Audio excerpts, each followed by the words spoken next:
suis venu m'installer en Californie parce qu'en fait, dans mon village, en France, on m'appelait le devin. Je faisais beaucoup de révélations, et notamment une qui s'est avérée exacte, dont je ne parlerai pas ici, puisque ce n'est pas le propos. Et il a fallu vraiment que je quitte le pays, et maintenant, depuis 20 ans, je suis installé ici en Californie, et je m'y sens bien. Oh, non, non, non, non. Non, non, là, ce serait vraiment de la science-fiction. Non, non, non, non. Je suis quelqu'un qui travaille avec des images.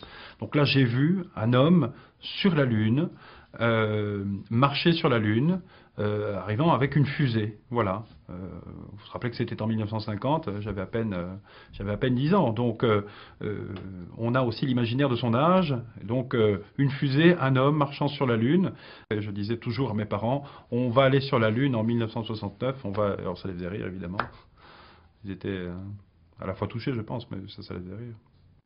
Oui, j'ai effectivement toujours des images, notamment des images très très fortes en ce qui concerne en fait l'énergie nucléaire. Voilà, puisque nous arrivons vers la fin de l'énergie du pétrole. On l'a bien vu, ce qui s'est passé là sur ces dernières années. Et donc on va vers l'énergie nucléaire.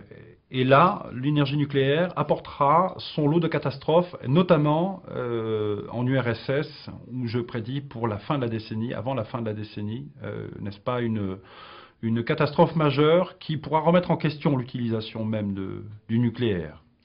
On va avoir des voitures électriques, on aura des voitures électriques, et ça très rapidement, aux alentours des années, je pense, 2000, qui est mon année fétiche, 2000-2005, les voitures à pétrole n'existeront plus.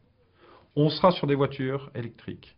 Et je pense qu'on aura, si ce n'est pas commercialisé, en tout cas, trouvé la solution de la voiture volante, la voiture magnétique. Voilà. Ça, je le vois tout à fait, très clairement.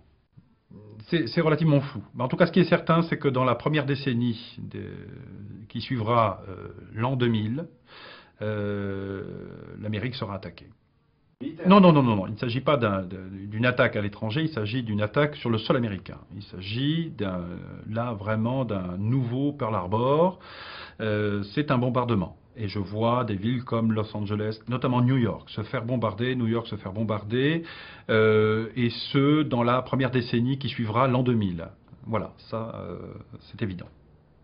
Non, non, non, mais comme je vous disais, le bloc de l'Est, dans 10 ans, n'existera quasiment plus. Donc on peut imaginer qu'à l'aube de l'an 2000, non seulement ils seront nos alliés, mais en plus de ça, on ne parlera plus, enfin, je veux dire, on ne parlera plus de bloc soviétique.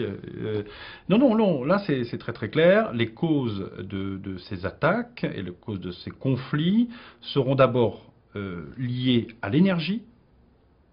Ça c'est évident, l'énergie, le pétrole, la guerre du pétrole va rentrer bientôt en action et dans pas longtemps. Et deuxièmement, des problèmes, une guerre de religion. On revient sur des guerres de religion.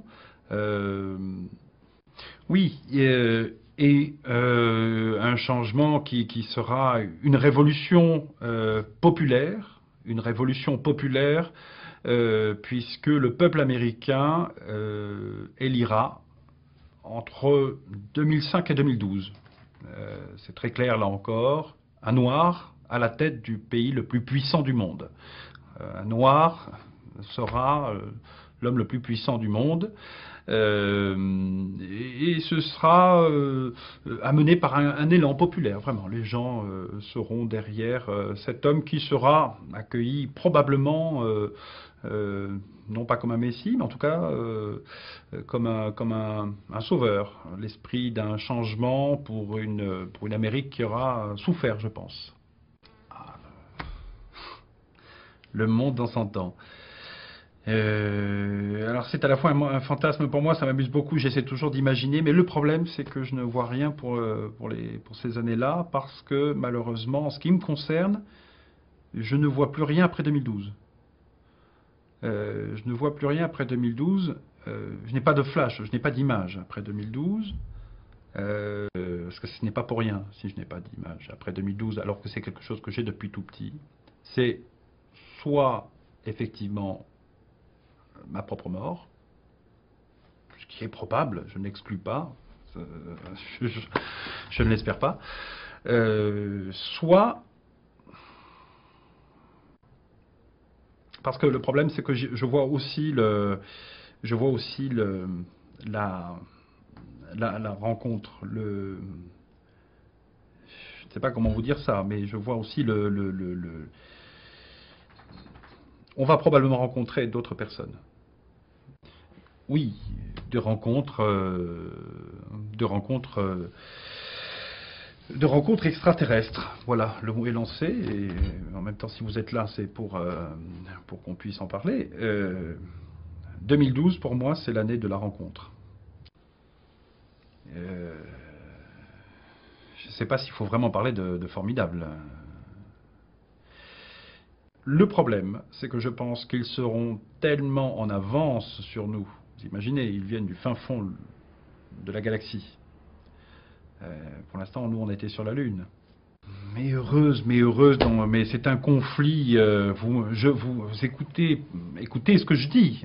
On va avoir la visite de gens qui seront bien plus puissants que nous. Il y a des perdants et des gagnants dans un conflit. Nous serons les perdants. Et je peux vous assurer que si je ne vois rien après 2012, c'est pour une raison bien claire. C'est que l'humanité aura disparu. Bon, mais on va arrêter là.